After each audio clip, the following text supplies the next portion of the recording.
¿cómo se llama? Caminar. A ver, yo les voy a contar algunas cosas de las que hemos estado haciendo en el último tiempo, de tratar de encantar un poco a las nuevas generaciones de físicos y científicos en la Facultad de Ciencias de la Universidad de Chile. Pero me gustaría que hiciéramos esta charla no como una charla, sino que como una conversación. A mí me gusta el caos y la complejidad, así que me gusta que las cosas sean desordenadas, ¿no? Y lo que vamos a hacer, les voy a mostrar un par de cosas que hemos hecho. Estamos tratando de trabajar un poco en dos frentes. Un frente de tratar de encantar a los alumnos de colegio que se interesen por la física y la ciencia, porque hemos notado que en el último tiempo eso ha ido bajando, eso sucede en todo el mundo. Y también tratar de lograr encantar a los alumnos que entran al programa de física a quedarse más tiempo, porque nuestros países necesitan una gran población de científicos, y la verdad de las cosas es que nuestra población de científicos, tanto en Colombia, en Chile, en toda Latinoamérica, es así, cuando debería ser así. Si uno quiere tener un país que crezca y que se desarrolle y que genere innovación y cosas nuevas, tiene que tener una gran población de científicos, y el problema es que en el mundo el interés por la ciencia va así, ¿no? Entonces hay que trabajar un poco en ese tipo de cosas. Así que les voy a comentar algunas experiencias que hemos estado haciendo y después sacar algunas conclusiones, pero como a mí me gusta el caos y la complejidad, vamos a partir del desorden y vamos a tratar de ordenarlo un poquitito, ¿no? En Chile tenemos un dicho que dice: mira con quién andas y te diré quién eres. Así que les voy a contar un poco con la gente que trabajo. En vez de contarte qué es lo que yo hago, te cuento de la gente con la que trabajo. Entonces, con la gente que está ahí arriba, en la Universidad de Chile, hacemos cosas bien interesantes, hacemos cosas desde nanociencias. Tenemos un proyecto bien interesante de nanociencias. En Chile un centro bien grande. Hacemos cosas de física espacial, de astrofísica. Hacemos cosas de sistemas complejos con la gente, por ejemplo, aquí en la Universidad de los Andes, en la Universidad de Ibagué, con Jorge, con Roberto también, y con varias otras personas. Trabajamos con mucha gente, por ejemplo, en la NASA, trabajamos con gente en Colombia, en España, en Brasil, trabajando en temas de complejidad, cosas como tráfico en ciudades, problemas de econofísica, problemas de distribución de riquezas y cosas de ese tipo. Entonces ese es el tipo de investigación que estamos haciendo desde la astrofísica hasta la nanociencia. Y esas son las cosas que tratamos, todo mirándolo desde el punto de vista de la complejidad. Entonces lo que les voy a conversar un poquitito justamente de esa complejidad. De cómo usar la complejidad para enseñar conceptos que muchas veces son muy avanzados, que uno pensaría que son avanzados, y en la realidad no son tanto. La física en realidad se basa, uno siempre le tiene mucho miedo a la física, porque hagamos una pequeña encuesta, ¿no es cierto? ¿Cuántos de ustedes odian la física? A ver, levantemos la mano. Está fácil, ¿no? Todos odiamos la física. Pero está bien, si eso está bien. ¿Y cuántos la encuentran difícil? Sí, ¿no es cierto? Ya. La física no se supone que es ninguna de esas cosas. La física supone que es fácil. La física busca lo fácil. Lo que pasa es que a veces uno se enrolla en las matemáticas y en todas esas cosas, pero los conceptos de la física son fáciles. La física se basa en buscar la facilidad. Entonces veamos cómo podemos buscar la facilidad en la física. Entonces les voy a mostrar una experiencia, por ejemplo, cómo no va a ser bonito tratar de entender cosas como eso, ¿no? Eso es lo que sucede en el Sol. Tengo una página de un satélite que se llama SOHO, que ve cómo suceden las tormentas en el Sol, las tormentas solares. ¿Cómo no va a ser bonito tratar de entender ese tipo de fenómenos? Entonces, la física busca la belleza, trata de entender la belleza, y la verdad que trata de simplificarla. A veces nos cuesta un poco los físicos transmitir eso, pero la verdad que uno busca lo simple.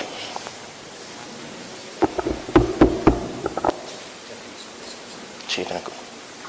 Entonces, ¿qué es lo que andamos buscando con un poco las experiencias que hemos tratado de desarrollar en el último tiempo? Les voy a mostrar un par de cosas y después les voy a voy a desordenar nos vamos a desordenar un rato y después nos vamos a tratar de ordenar y les voy a mostrar algunas formas que hemos tratado de enfrentar estos dos problemas que les he dicho, que pocos alumnos ingresan a los programas de ciencia y muy pocos se gradúan. Entonces esos son dos problemas que tenemos que enfrentar como sociedad. ¿Por qué? Porque necesitamos los científicos y necesitamos que haya ciencia, se haga ciencia fuertemente en nuestros países. Entonces la idea es tratar de encantar a las nuevas generaciones. Yo me preocupo de los físicos y algunos de mis colegas se preocuparán del resto de los científicos. Entonces vamos a hacer una pequeña experiencia demostrativa que hicimos este año. Y vamos a partir del caos, vamos a ir a la complejidad y después al orden. Entonces este es un curso que nosotros hicimos tomamos a los alumnos que recién ingresan a la carrera para tratar de incentivarlos un poquitito en cómo hacer ciencia. O qué significa la ciencia, porque si ustedes se fijan, ¿cómo uno le enseña tradicionalmente la física? Uno va y hay un profesor en el tablero haciendo ecuaciones, ¿no es cierto? Pero la física no es así, cuando uno hace ciencia no es eso, la ciencia es hacer otra cosa, la ciencia es tratar de armar un orden dentro de un desorden. Uno mira un montón de cosas, ve un montón de desorden y uno trata de armar algo, ordenar ese desorden. Eso es lo que hace la física. Entonces, déjame mostrarte un poquitito cómo uno trataría de ordenar ese desorden. Uno se encuentra generalmente con un desorden y trata de armarlo y ordenarlo. Entonces, veamos cómo uno puede hacer eso y les voy a mostrar un poco la experiencia que hicimos con los alumnos de primer año. ¿Hasta qué hora tengo? ¿Hasta las 9? Listo. Entonces, como les digo, este es un curso que lo hicimos en el departamento. Lo primero extraño del curso es que tú no te enfrentas con dos profesores, o sea, con un profesor, te enfrentas con dos o tres. Y lo bonito es que los profesores se interrumpan. ¿Por qué? Porque la física es puro desorden. ¿Okay? Primero, o sea, la ciencia es puro desorden y uno tiene que ordenarla. Entonces, lo primero es que tú te enfrentas con dos profesores que se contradicen. Entonces, ahora, uno tiene que conocer bien al compañero con el que está trabajando. Pero, primero que nada, uno parte con dos profesores frente a los alumnos, ¿no? Entonces, lo que vamos a hacer es, eso es el primero, caos. Hay dos profesores que se interrumpen, dos o tres profesores que se interrumpen en el curso. Y eso es fundamental, porque si uno quiere enseñar, tiene que sentir uno tiene que sentir esa complejidad, ese desorden. La ciencia es así, es ordenar el desorden.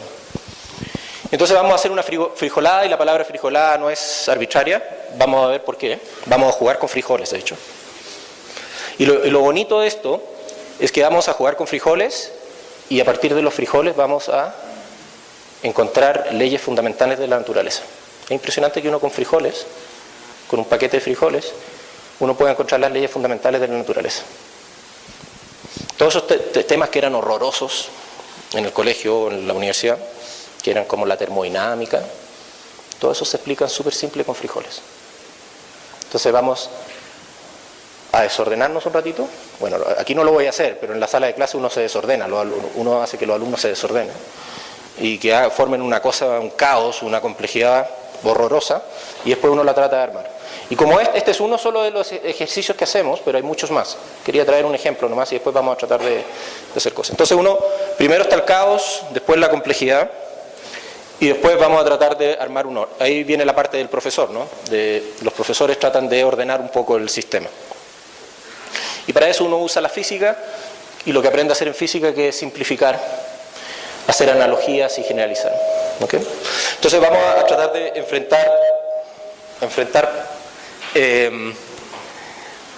vamos a hacernos un par de preguntas, cosas que parecen tan disímiles como por qué aparece la desigualdad en la sociedad, por qué hay desigualdad en la sociedad, y las leyes de la termodinámica en realidad son el mismo concepto en la física. ¿Sí? La física en realidad la física son como tres conceptos básicos. ¿Okay? La física no tiene más que tres leyes básicas, todo el resto se deriva de ahí. Entonces uno, sabiéndose esas tres leyes, en realidad sabe todo lo que necesita saber de la física. ¿Ya? Entonces la pregunta final es cómo tratar de enseñar estos conceptos a nivel escolar y universitario, y la belleza de lo simple. Siempre hay que tener este concepto, la belleza y lo simple guían a la física. Estamos buscando la belleza y lo simple. Entonces,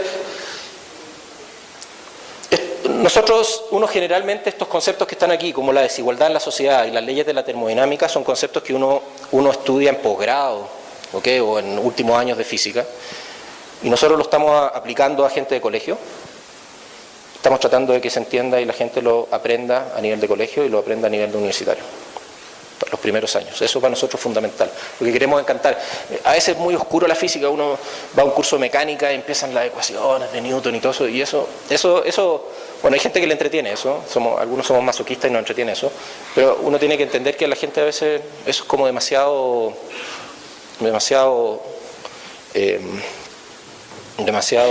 áspero. Y lo que uno quiere es que la gente se encante con la física justamente ¿para qué? Para que los alumnos ya a nivel de pregrado empiecen a hacer investigación. Y estos temas son de investigación, estos son temas de investigación, estos son absolutamente temas de investigación y uno lo que quiere es que la gente, los alumnos de pregrado empiecen a hacer investigación y publiquen papers, publiquen en revistas indexadas, easy, ojalá en pregrado. ¿Okay? Okay. Entonces, hay dos fenómenos que uno podría pensar que son completamente desconectados. Uno es la distribución de riqueza. La distribución de riqueza siempre ha sido desigual. Aquí tengo un gráfico de la época de los faraones. ¿Tienes un puntero? ¿No? Pero no, si no, no te preocupes, no es tremendo. El gráfico de la derecha es una distribución de riqueza en la época de los faraones. La forma en que lo midieron, uno va cerca del Valle de los Reyes, está una pequeña ciudadela donde estaban los artesanos, y la idea es asociar riqueza con el tamaño de la casa. Entonces es una distribución del tamaño de la casa, la superficie, y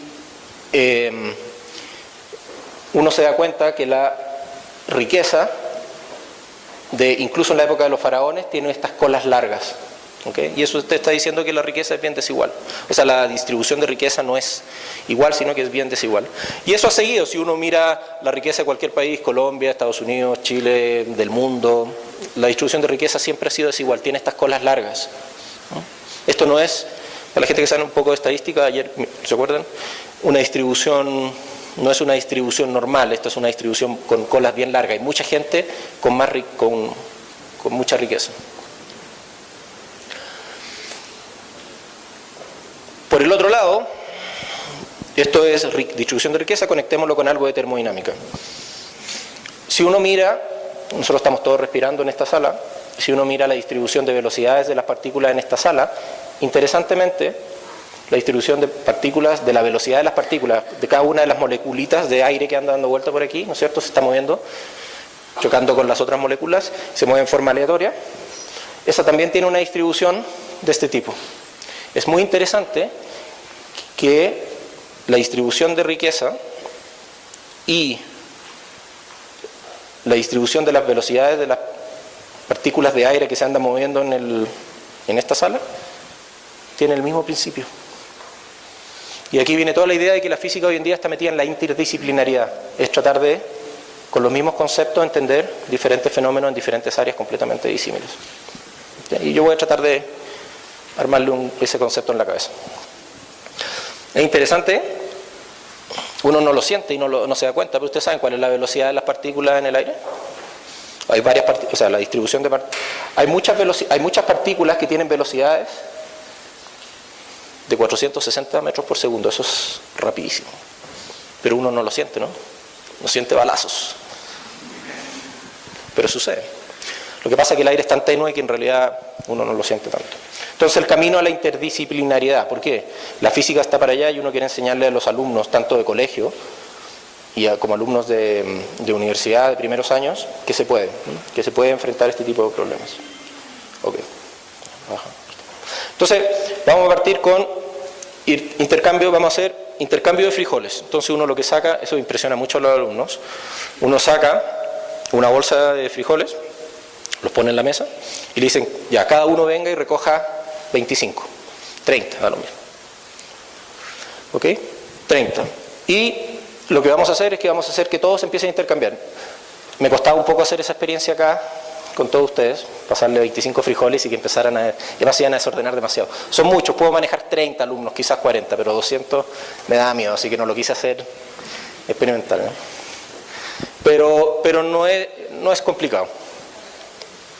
De hecho, estaba pensando hacer un aplicativo para hacerlo para... Uno lo puede hacer con... Bueno. Entonces yo tengo cierta cantidad de frijoles y lo que vamos a hacer es que dos alumnos se juntan. Entonces, qué sé yo, tú tienes 25, tú tienes 20, tienen 45 y vamos a lanzar un número al azar. Ya les voy a decir cómo se hace eso, súper simple. Un número al azar. Entonces, por ejemplo, sale 35. Entonces una persona se lleva 35 y la otra persona se lleva 10. Súper simple. Intercambiamos. Es como cuando yo intercambio plata, ¿no? Cuando yo intercambio plata, tú tienes, no sé, 100 pesos, tú me das 50 de tus 100 pesos y yo me quedo con esos 50. Pero se conserva el número, ¿no? Yo aumenté en 50, él se redujo en 50. Es el mismo concepto, ¿no? Ella perdió cierta cantidad de frijoles y se los dio a ella. Tú perdiste cierta cantidad de plata y me la diste a mí. Y yo después le paso cierta cantidad de plata a ti, tú se la pasas a él. Y así intercambiamos dinero. Eso es como se rige un poco la economía, ¿no? Dinero pasa para allá, dinero pasa para acá. Frijoles pasan para allá, frijoles pasan para acá. Interesante, ¿eh? Y eso es todo lo que hay que saber. Listo. ¿Entendieron la termodinámica? Eso es. No es nada más que eso. Ahora vamos a armarlo, pero eso es. Entonces, aquí se genera la complejidad. La complejidad cuando tú ves a los alumnos, ahí, sí, no sé si no se ve muy bien por el brillo, pero no importa. Ahí hay una foto. Es que están los alumnos intercambiándose frijoles. ¿Okay? Súper bonitos, intercambian frijoles para allá, para acá. Lo interesante es que el número total de frijoles se conserva. El número de frijoles en la sala se conserva. Igual como la cantidad de billetes aquí y monedas, si intercambiamos plata, dinero, se conserva, ¿no? A menos que alguien salga corriendo con la plata, pero en general el dinero se conserva, los frijoles se conservan. Esa es cuando uno hace interdisciplinariedad, ¿no es cierto? Uno usa los mismos conceptos en diferentes ámbitos. ¿Cómo hago número aleatorio? Bueno, muy simple. Hay una página que se llama random.org y tú le dices que si teníamos 45 frijoles, lanza un número aleatorio entre 1 y 45, te dice 30. Entonces uno se queda con 30 y la otra persona se queda con la diferencia. ¿Okay? Random.org siempre es tu amigo. Esa es la página web que se dedica a generar números aleatorios de la forma que tú quieras. Súper simple. En una sala de clase, cuando nosotros le tratamos de enseñar esto para que los alumnos, después les voy a contar quiénes son nuestros alumnos, cuando nuestros alumnos van a los colegios, que utilicen esta aplicación. Súper simple. Entonces eso es lo que está haciendo de intercambio de dinero, intercambio de frijoles. Intercambio de dinero y intercambio de frijoles es exactamente lo mismo. Entonces, inicialmente, y aquí les voy a enseñar un poco. Yo sé que hay gente de áreas que no son científicas, entonces paremos un segundito. Yo tengo una distribución. ¿Qué significa una distribución? Una distribución es que yo cuento el número de alumnos que tienen, por ejemplo, entre 0 y 10 frijoles. El número de alumnos que tengo entre 10 y 20 frijoles. El número de alumnos que tengo entre 20 y 30 frijoles. En este caso le repartimos 22 frijoles a cada uno, entonces inicialmente hay 34 alumnos que tienen 22 frijoles. Este en el primer gráfico, ¿no? El de allá arriba. Inicialmente. Entonces hay 30 alumnos, 35 alumnos más, no, un poco más, como 36 alumnos, sí, eran 36. 36 alumnos que tienen 22 frijoles cada uno, y eso es como comenzaron. Es como que a todos les distribuyéramos 100 pesos a cada uno. Es lo mismo. Pero empiezan a intercambiar. Entonces intercambia él con ella, empiezan todos a intercambiar. Entonces más o menos después de 10 intercambios, veo que hay algunos que tienen más dinero, hay algunos que llegaron a 60 y otros que están entre 0 y 5, por ejemplo. ¿Sí? Porque empieza a distribuirse la plata, entonces como ella le pasó 30 a ella tiene menos, ella tiene más, etcétera, etcétera. Empiezan a suceder cosas, la distribución empieza a cambiar. En tiempo igual, esto es 5 iteraciones, 10 intercambios, 15 intercambios. Y empieza a aparecer algo bonito. Empieza a ver algo como una cola larga, ¿la ven o no? Igual como en Egipto. Bonito. Entonces naturalmente el sistema genera desigualdad. Tan simple como intercambiar dinero. Impresionante. Impresionante.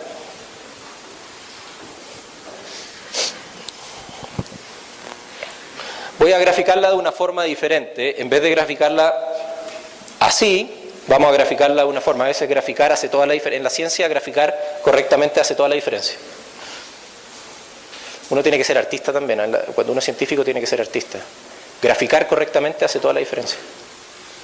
Entonces voy a graficarlo de una forma diferente. Le voy a tomar, ya una palabra, yo sé que esto puede molestarle porque pueden tener pesadillas con esto. Yo le voy a tomar el logaritmo a esto. Le voy a tomar el logaritmo al número de alumnos. Y vamos a ver algo interesante. Entonces le tomé el logaritmo al número de alumnos. ¿Y qué es lo que aparece? Aparece algo que parece una línea recta. Y uno, cuando se da cuenta de eso, entiende toda la termodinámica. Les voy a explicar por qué.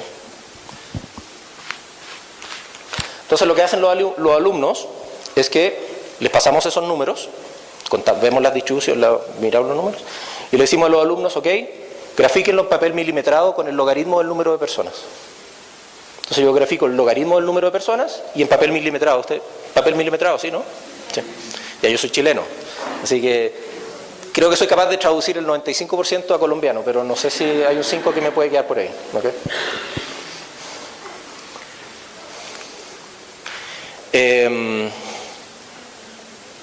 Entonces le decimos, pongo una línea recta lo mejor que pueda. Y calcúlele la pendiente. ¿Ok? Calcule la pendiente. Entonces una línea recta es eso, el logaritmo del número de alumnos es igual a una constante más una pendiente por el número de frijoles. Entonces ellos hacen una regresión lineal, ¿no? Pero más que regresión lineal es poner una línea. Y da lo mismo más o menos la línea que tú pongas, le decimos que lo hagan al ojo. Traten de poner una línea entre medio. Entonces diferentes grupos obtienen diferentes pendientes, pero son más o menos iguales y uno se da cuenta que el inverso de la pendiente es más o menos el número de frijoles promedios que le dimos a cada uno. ¿Ok? Bonito. Y entonces yo puedo construir la probabilidad o el número de alumnos que tiene cierta cantidad de frijoles. X es el número de frijoles. Porque si yo ya, aquí voy a tener que hacer un poco de matemática y algunos quizás aquí se van a perder, pero bueno, la vida es dura. Si yo tengo el logaritmo, el inverso del logaritmo es tomar la exponencial, ¿no es cierto? Ya, aquí ya perdí, ¿cuántos perdí?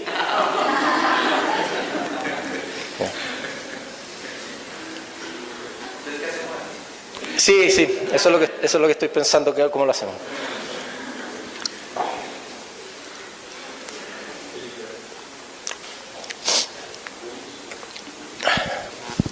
Ya, a veces hay que hacer saltos de creencia, ¿no? Esa curva que ustedes, esa línea recta que relaciona el logaritmo del número de alumnos versus X, que es el número de frijoles, que uno la hizo con una línea recta, eso es algo que uno tal vez no se acuerdan, pero en el colegio sí lo hicieron. Yo estoy seguro que sí lo hicieron. ¿Okay? Van a tener que creer que yo puedo invertir ese logaritmo, resolver el logaritmo, encontrar el P en función de X y te da exactamente esto. Pero yo lo que hice fue poner que ese B que está allá arriba, el inverso de eso es X. Entonces uno hace un poquitito de álgebra ya, ok. Si necesitan, podemos sentarnos en un papel y hacerlo. No es demasiado complicado, pero esa curva, esa línea recta que ustedes encontraron, o que los alumnos encontraron, porque esa la hicieron ellos, de hecho, esta la hicieron ellos, esta no la hice yo, uno de los grupos. Esa relación que está allá arriba se puede escribir de esta forma. ¿Okay? Interesantemente, eso es todo lo que yo necesito. Aquí está contenida la primera ley de la termodinámica, la segunda ley de la termodinámica y, aunque ustedes no lo crean, la tercera ley de la termodinámica. Toda la termodinámica está acá y además uno entiende por qué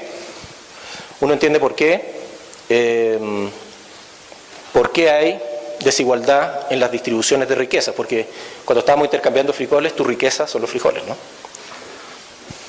Y eso es todo. Impresionante. Para los que son físicos, para los que son físicos, si es que hay, no sé si hay, o para los que han pasado alguna vez por esto.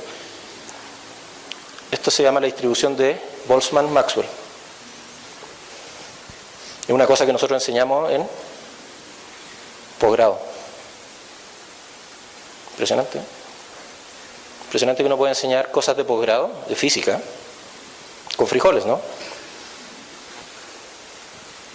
Entonces, yo creo que eso es la forma que nosotros estamos enfrentando de cómo tratar de encantar a las nuevas generaciones de científicos, de que uno puede hacer conceptos muy avanzados, tratando de hacer orden en el desorden. ¿Qué es lo que hacemos la ciencia? La ciencia es hacer orden en el desorden. Okay. Ahora, el proceso, le vamos a hacer una demostración. El proceso en el aula es súper lento, ¿no es cierto? Imagínate, tienes que juntarte tú con ella, después tú tienes que ir a juntar con él con ella. Es lento, ¿no? Y además suceden cosas. Se empiezan a perder los frijoles. Uno empieza a contar el número total de frijoles de los alumnos. Ya, empiezan a aparecer frijoles, empiezan a desaparecer frijoles. Suceden cosas, hay contingencias. ¿Ok? Entonces lo que uno hace, entonces estamos en el desorden, ¿no es cierto? Cuando están todas esas monedas apiladas allá arriba, y vamos a tratar de hacer un orden, ¿no? Pasar al orden. Entonces, ¿cómo hacemos eso? Y esa es la parte en que ya es hacer ciencia. Hacer ciencia es tomar el desorden y tratar de hacer orden. Entonces lo que vamos a hacer es vamos a construir una simulación. Pero la simulación no la vamos a hacer nosotros. Nosotros la vamos a escribir en código. Con los alumnos la escribimos en código. Los alumnos no saben programar. Nosotros no queremos que los alumnos sepan programar. Lo que queremos que sepan es ¿qué cosa? Hacer el proceso científico. ¿Cuál es el proceso científico? Decirme cuáles son los pasos que hay que resolver. Nosotros lo escribimos en un lenguaje, el que sea. Generalmente uno usa Python, porque Python es el más fácil de programar. Pero yo no quiero que ustedes sepan programar y no queremos que los alumnos sepan programar. Eso no lo queremos. Nosotros tenemos cursos de programación más adelante. No queremos que los alumnos, ni el colegio, ni los alumnos de primer año sepan programar. Pero que sí queremos que ellos sepan capaces de estructurar lo que pasa. ¿Cuáles son los pasos para resolver? ¿Y cuáles son los pasos para resolver? A ver, ¿alguien me podría decir? Este problema, si yo quisiera decirle a una máquina que lo programe, no quiero que me den un código, pero que me digan cuál es la lógica, qué es lo que tengo que hacer. A ver, ¿qué es lo que dirían ustedes? ¿Ah? Sí, pero el problema es re simple, tú le pasas dinero a ella, tú le pasas dinero a ella, solo pasar dinero. ¿Cómo yo trato de romper eso en 2 o 3 pasitos? Primero tengo que tener, 50 agentes con cierta cantidad de dinero. ¿Sí? ¿Qué más? ¿Qué es lo que hice aquí? Elegí 2 agentes, ¿no es cierto? Una vez que elijo 2 agentes, veo cuánta plata tienen. 45 pesos, 45 frijoles. Lanzo un número al azar y sale 30. Le paso uno 30 y la otra se queda con 15. Y repito. Eso es lo que yo quiero que el alumno sea capaz de organizar. Uno puede pensar que eso es simple, pero ¿sabes qué? Lograr hacer eso es lo complicado. El ponerlo en un código, eso es simple. El lograr romper, separarlo en los pasos básicos, eso es lo complicado. Y eso es lo que cuesta mucho a nivel de alumnos forzar. Y eso es el proceso científico. Ser científico es exactamente eso, ser capaz de separarlo en los procesos fundamentales, que son 3. Generar un número de agentes, cada uno con su dinero, o su número de frijoles, que en este caso es lo mismo. Selecciono 2 aleatorios, hago que se intercambien dinero, frijoles, y repito. Y eso es todo. Eso fue el código. Ponerlo en un código, en un lenguaje, eso no es complicado una vez que te enseñan a programar. Pero si tú lograste hacer esa otra parte, esa es la parte que le cuesta a los alumnos, es interesante. Esa es la parte, va a ser los 3 pasos. Lo otro uno lo puede enseñar. Okay. Ahora, ¿por qué uno debería aprender a programar? Aprender a programar y a ser capaz de romperlo en esos 3 pasos es fundamental para el desarrollo de la cabeza. Realmente te cambia la cabeza. Cuando uno aprende a hacer eso, la cabeza cambia. Completamente. ¿Okay? Las neuronas se conectan de otra forma. Cuando uno aprende a hacer eso, uno se convierte en un científico. Entonces, programar para nosotros es fundamental. Para la física, aprender a programar es súper importante. No es la única forma de hacer física, pero es súper importante porque es una forma en que la mente humana se racionaliza, se organiza. Entonces hay un cambio en la forma de enfrentar el mundo. Uno aprende a conectar, simplificar y a ordenar. Porque hicimos una cosa re complicada, ¿no es cierto? Pasarnos frijoles, pero te fijas que los 3 pasos que tú dijiste ordenaron el sistema. Son 3 pasos súper simples, pero lo ordenaron. Una vez que uno logra resolver el problema en esos 3 pasos, está todo. Una cosa que es súper importante, tolerancia a la frustración. ¿Por qué uno debe aprender a programar? Quizás más que nada, uno, para cambiar la cabeza, y segundo, uno aprende la tolerancia a la frustración. El computador es implacable. Si tú le das una instrucción mala, te da un resultado malo. Entonces es implacable, uno aprende a enfrentar la frustración, uno se equivoca todo el tiempo, pero lo hace solito, nadie lo tiene que ver. Solamente una conversación entre tú y el computador. Entonces, una excelente forma de aprender tolerancia a la frustración, ¿sí o no? Y además, si uno logra armar códigos, que pueden ser muy simples de un comienzo, te cambia la mente. Las neuronas se conectan de una forma completamente diferente. Es impresionante. Impresionante como uno ve a los alumnos antes de tomar el curso de programación y después del curso de programación. En Inglaterra están enseñando a niños de 5 años. Tomaron una opción de enseñar a niños de 5 años hacia adelante, computación. Ahí están los chicos programando, ¿lo ven?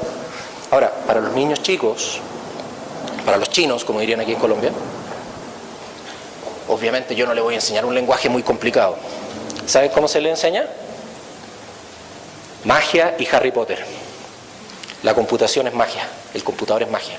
Y le enseñan a programar usando esos conceptos. Bonito. A través de la magia le enseñan a programar. Es precioso. Entonces nosotros también estamos tratando les voy a mostrar cómo, estamos tratando de lograr de que más niños pequeños, más niños de colegio empiecen a programar. Mi hijo tiene 12 años, mi hija tiene 9, están aprendiendo a programar. Y les encanta, es impresionante, porque una vez que se dan cuenta que con comandos muy pequeños hacen cositas, que les responde el computador, eso ya es impresionante. Bueno. Entonces, lo que hacemos es la simulación que conversamos, ¿no es cierto? Aquí ya lo hablamos. Para los que quieren ver las matemáticas no es necesario, se pueden olvidar. Supongamos que nosotros le programamos esto a un computador, pero si para la gente que es un poquitito más en ciencias, ese es el punto. Tengo un agente N, un agente M, ¿no es cierto? Elijo arbitrariamente al agente N, al agente M, miro cuánto dinero tienen, sumo sus frijoles, después lanzo un número aleatorio, entonces sale 30, entonces le paso cierta cantidad a uno y el resto al otro, conservando la cantidad. Esto fue lo que hicimos en el aula, ¿okay? Si no le interesa la matemática, está bien. Pero eso es lo que hicimos, eso a uno le pasa. Entonces, la gracia es que con el computador no vaya a tener estas cosas que desaparecen, un alumno se va al baño, entonces perdemos esos frijoles del sistema, se le quedan en el baño, entonces empiezan a aparecer situaciones. Todas esas cosas las podemos manejar con el programa. Y aquí está lo que sale. Tomé 100 agentes con 20 frijoles cada uno y lo hice interactuar muchas veces y aparece esta distribución. Ahora estoy graficando el número de agentes que tienen qué cantidad de frijoles y uno ve nuevamente esta cola larga y vamos a hacer lo mismo que hicimos antes, tomar el logaritmo del número de alumnos y aparece la línea recta. Ahora se ve mucho más bonita, ¿no?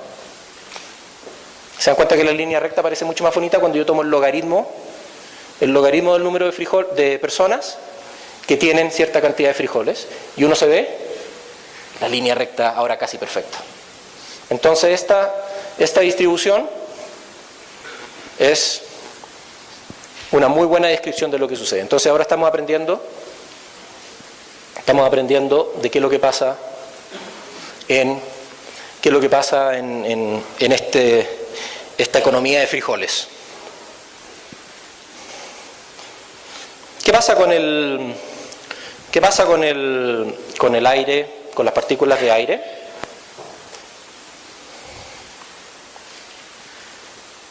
Ahí tengo unas partículas de aire, no se ve muy bien, sorry, perdón.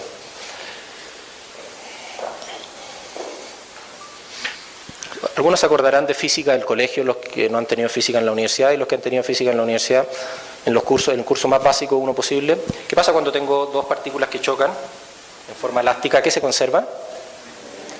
La energía cinética, ¿no es cierto? Entonces la energía cinética es como el número de frijoles. ¿Sí o no? Sí, pues los números de frijoles se conservaban y alguien se pasaba cierta cantidad de frijoles para allá y para acá. Dos partículas que van a chocar conservan energía cinética. Una partícula le pasa energía cinética a la otra. Por lo tanto, la distribución debería ser la misma, pero en vez de poner el número de frijoles allá arriba, pongo la energía cinética.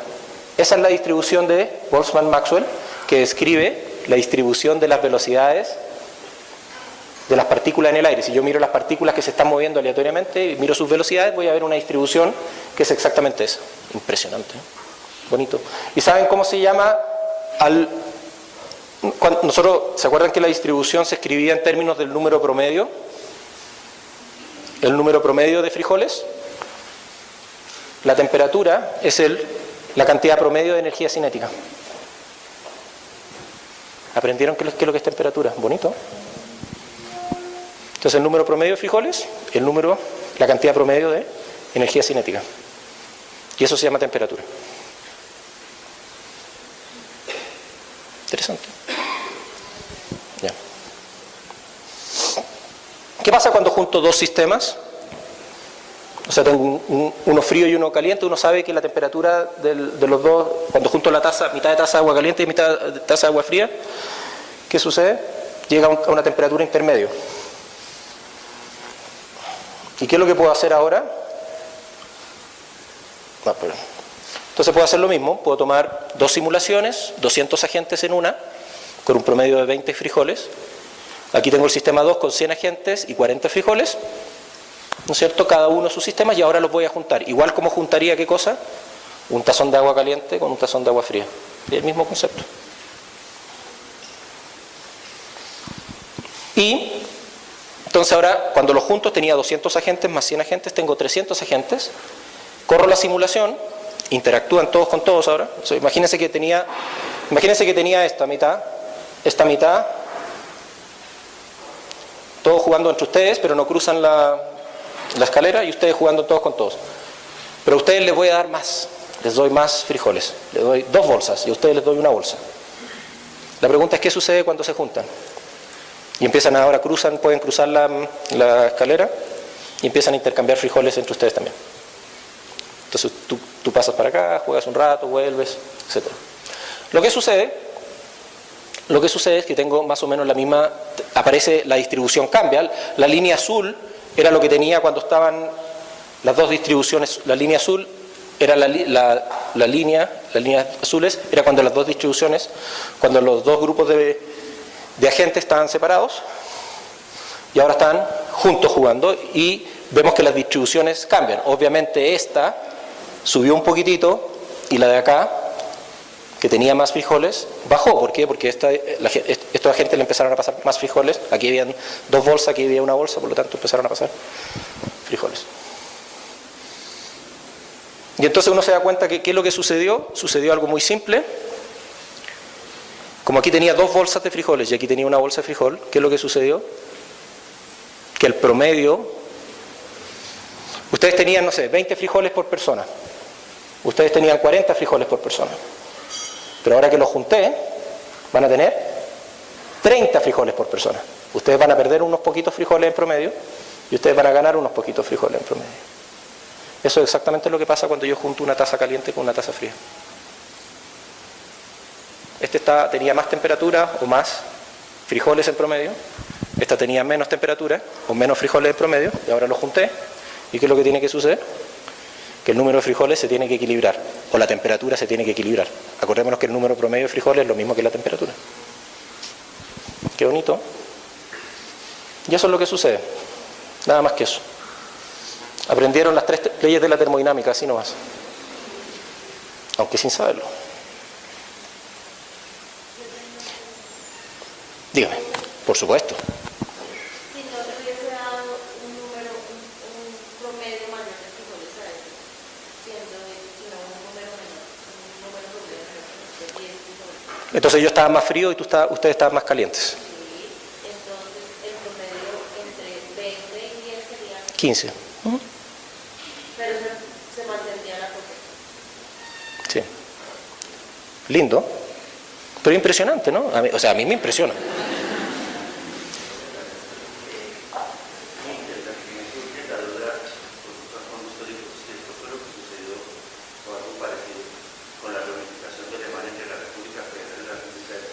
Sí, claro. Sí, por supuesto. Por supuesto. Ahora la pregunta es que si realmente lo que tú necesitas aquí es que todos puedan intercambiar con todos. Y la pregunta es si están suficientemente juntos para que las economías, el traspaso de dinero entre agentes fuera suficientemente transparente. En términos que, o sea, tú tenías dos economías completamente cerradas y puede tomar mucho tiempo que las dos economías ahora sean una sola. Pues yo lo que tengo que hacer en realidad es yo rompo la muralla, en el caso de Alemania, ¿no es cierto? Y entonces la Alemania oriental, todos ustedes tienen que pasar a intercambiar con todos ustedes de la Alemania occidental. Entonces, pero mi pregunta es en términos de la ¿Sí? distancia o de la... No, de que intercambien suficientes veces. ¿Está bien? Sí.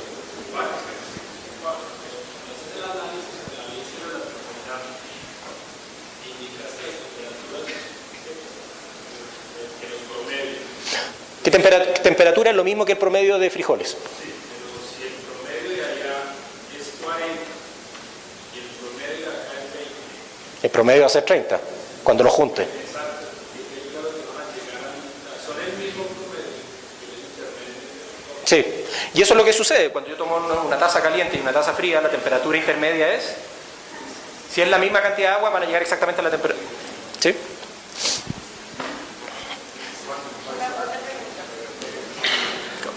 Perdón.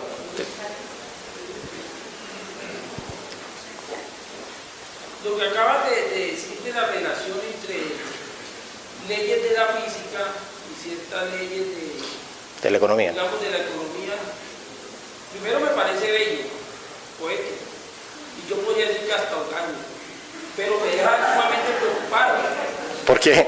Pues porque si la realidad social y económica está fundamentada o determinada, digamos, por un naturalismo físico, entonces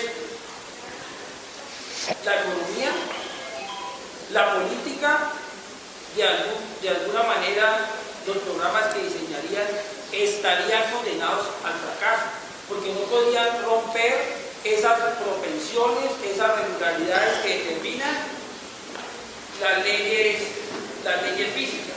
Entonces lo único que podemos es, vamos a jugar un poco, a repartir frijoles en determinado espacio temporal. Ustedes la van a pasar sabroso. Entonces, esta época le toca a los norteamericanos, en otra, ustedes, otra parte, y entonces hay una especie de determinismo, pero negativo. No, a ver. Termino el comentario ahí. Por la otra parte es, en física hay varias tendencias. Crear un modelo y tratar de meter fenómenos ahí, Sí. y decir que los fenómenos de alguna manera cuadran, y entonces uno dice, bueno, los físicos están ganando. Los físicos siempre ganamos, sí.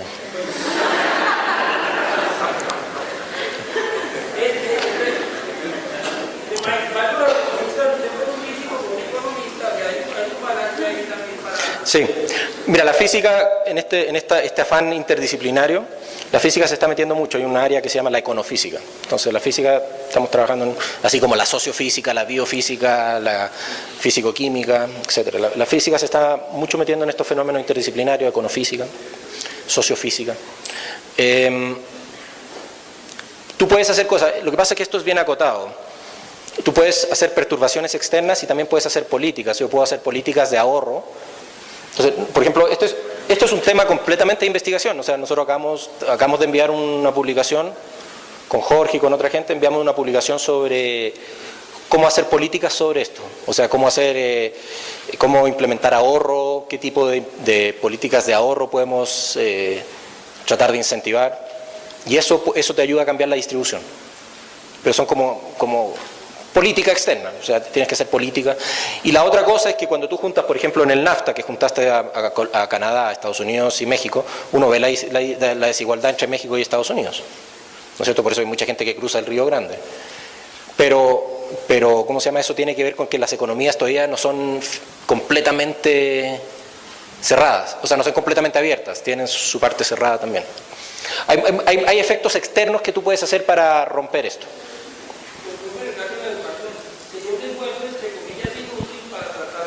No, por eso. No, tú puedes romper estas distribuciones. Lo que pasa es que si tú las dejas solitas, hacen esto. Ahora tú puedes tratar, y ahí donde viene la parte interesante, es qué tipo de política puedo hacer para tratar de cambiar las distribuciones un poco. Y ahí por ejemplo, acabamos de enviar un paper sobre eso, es súper interesante.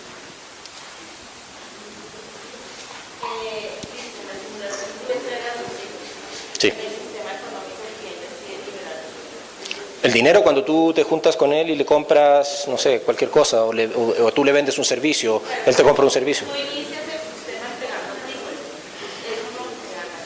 Es que da lo mismo, sí. Yo lo que asumo que hay una cierta cantidad de dinero y la cantidad se distribuye. Sí, yo asumo que hay una cierta cantidad de dinero. Úpale. Dale. Sí.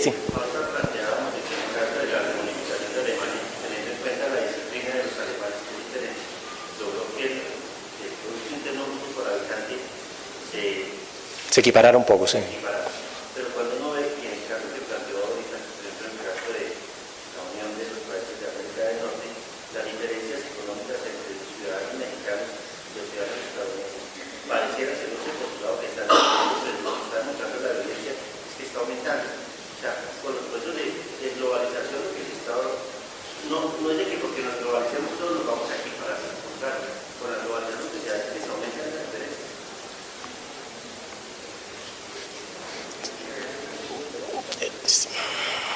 Bueno, ese era justamente el punto que yo traía, que es un tema interesante, que tiene que ver esto, la internet o las redes, es que uno podría empezar a estudiar esto en redes, porque es una red de comercio, y uno podría mirar cómo sucede, qué pasa con las desigualdades.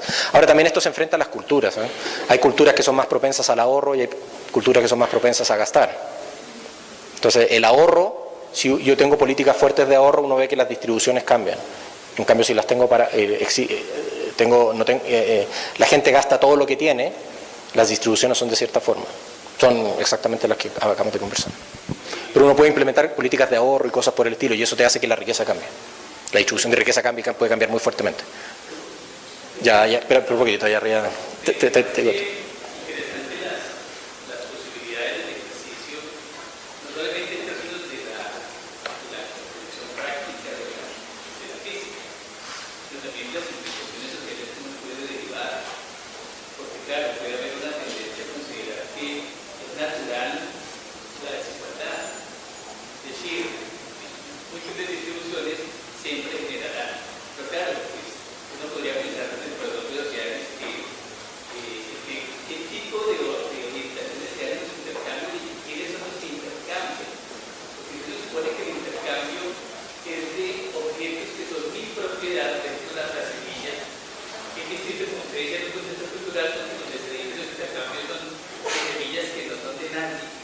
Sí, claro.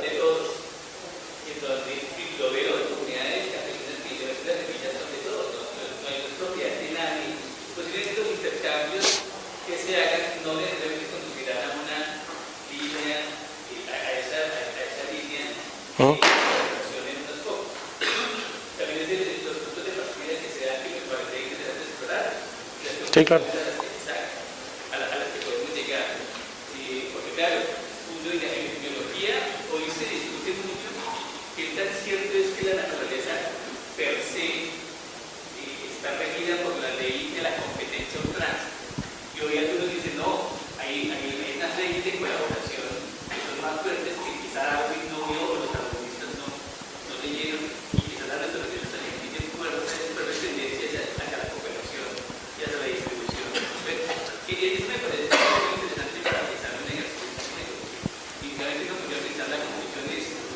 chicos de física aprenden que la sociedad es desigual y así es. Sí.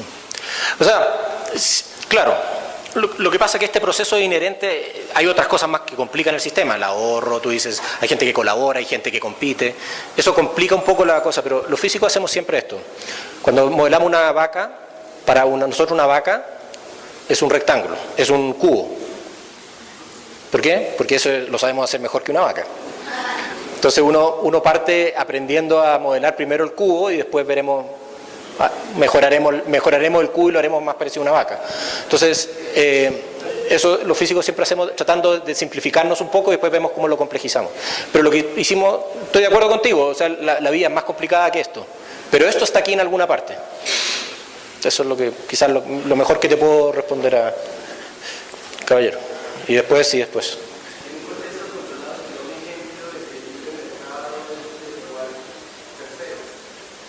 ¿Qué sucede en estas desigualdades?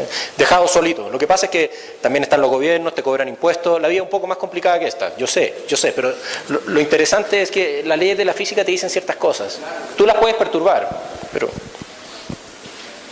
Bueno, ya que estamos aplicando un principio de parsimonia, o sea, estamos simplificando un la vida artificial, que es más complejo, llevándolo a una ley casi natural o a una ley física, entiendo que o entendería que una política para regular la desigualdad debería tender a aumentar la probabilidad de intercambio y a regular la cantidad del intercambio para que quienes tienen una menor cantidad de valores o de dinero puedan intercambiar con igual probabilidad que con los que tienen mucho y que el intercambio no sea desigual.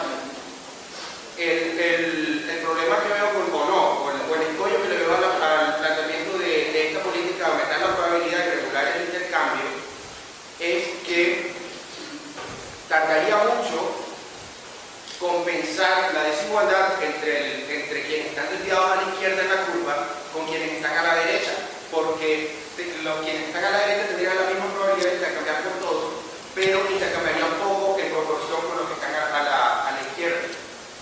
La pregunta es, de hecho en las simulaciones, no sé cuántos ciclos de simulaciones llevaría esto para que no haya una curva de arriba a la izquierda, sino que me imagino que habría un histograma plano. La pregunta entonces es, ¿en qué nos ayuda esto a establecer políticas que sean asequibles, que sean factibles y que reduzcan o que aumenten en el término de educación cobertura y que aumenten calidad, cuando en este modelo precisamente lo que nos interesaría es un libre mercado y equiparar la equidad? Sí, mira, las cosas con las variables que nosotros externas que hemos jugado es con hacer ahorro, tener una capacidad de ahorro de cada uno de los agentes. Y es interesante que uno puede cambiar la curva y dependiendo de la cantidad de ahorro, el porcentaje de ahorro, podemos cambiarla más igual o más desigual. Entonces, ahí hay una variable externa que uno puede tratar de incentivar. Hay culturas que son muy buenas para el ahorro y culturas que no son muy buenas para el ahorro. Alejarse del principio de patrimonio, empezar a introducir... Exactamente. Que yo no pueda intercambiar todo el dinero contigo. Eso es lo que uno trataría de hacer. ¿Te das cuenta? O sea, sí. ¿Tú querías? Sí, allá arriba. Ya, dale tú.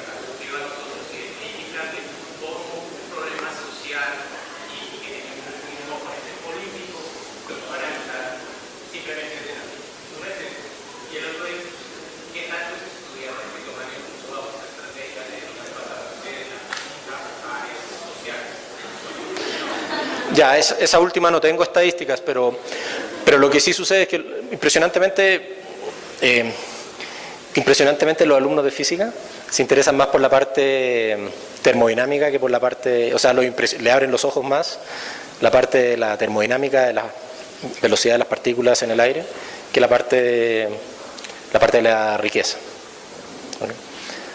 a mí me entretienen las dos, yo trabajo en las dos y me parecen. Ahora el problema, como digo, el problema en la econofísica es que lo que nosotros tratamos de hacer es entender un pedacito del problema. Sabemos que los problemas son mucho más complicados y más complejos, pero estamos tratando de ordenar un poco la complejidad. Eso es lo que tratamos de hacer, o por lo menos enseñarles a los alumnos a hacer.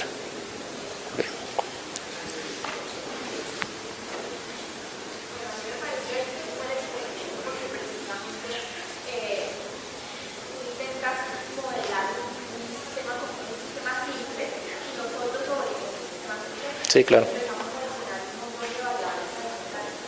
Pero eso es justamente lo que nosotros andamos buscando, que la gente lo tome y lo avance, que lo convierta en un problema de investigación. Eso es lo que queremos hacer.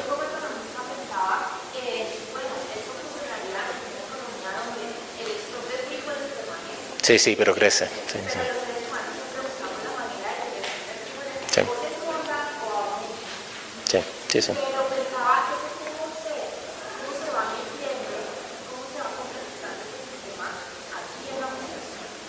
Yo puedo poner que la cantidad de puedo empezar a inyectar frijoles al sistema, si uno quisiera hacer, pero ahí hay un punto que es complicado, ustedes se dieron cuenta en el primer gráfico que si yo les pasaba 22 frijoles a cada uno de los alumnos se demoraba una cantidad de iteraciones a llegar a esa distribución. Aquí sucede lo mismo, hay una escala de tiempo que tiene que ver con cuánto tiempo se demora en relajar y una escala de tiempo que cuánto estoy inyectando.